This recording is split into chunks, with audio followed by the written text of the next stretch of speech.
கர்த்தாவே, பூர்வ நாட்களை நினைக்கிறேன், உமது செய்கைகளை எல்லாம் தியானிக்கிறேன், உமது கரத்தின் கிரியைகளை யோசிக்கிறேன். கர்த்தருக்குள் பிரியமானவர்களே, உங்கள் அனைவருக்கும் இனிய காலை வணக்கங்கள்.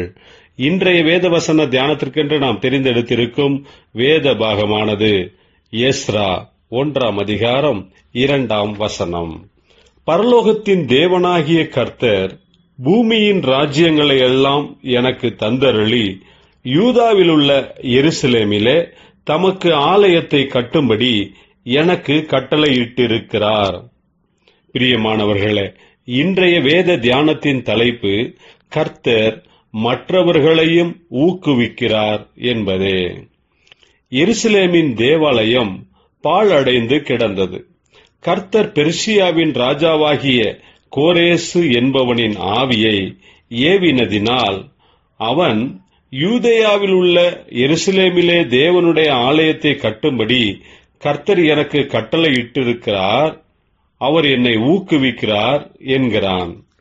தேவனாகிய கர்த்தர் தம்முடைய கிரியைகளை நடப்பிக்க தம்முடைய ஜனங்களை மட்டுமல்லாது அந்நிய ஜனங்களையும் கூட அழைத்து அவர்களை ஊக்குவித்து உற்சாகப்படுத்துவதோடு அவர்களுடைய ஆவியையும் ஏவி விடுகிறார்.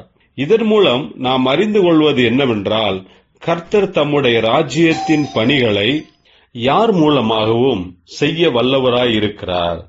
கர்த்தர் சகலத்தையும் படைத்தவர், அவரால் செய்யக்கூடாதது ஒன்றுமில்லை.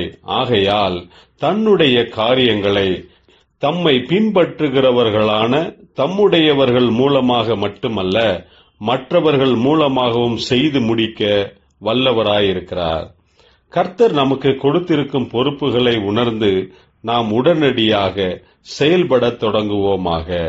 ஜெபிப்போம். ஜீவனுள்ள தேவனே, எல்லாரையும் உற்சாகப்படுத்தி ஊக்குவித்து கட்டளையிட்டு கிரியைகளை நடப்பிக்கிற நீர்தாமே எங்களுக்கு கொடுத்திருக்கும் பொறுப்புகளை நிறைவேற்றி முடிக்க கிருபையையும் பலனையும் தருவீராக. இயேசு கிறிஸ்துவின் நாமத்தில் ஜெபிக்கிறோம் நல்ல பிதாவே, ஆமேன்.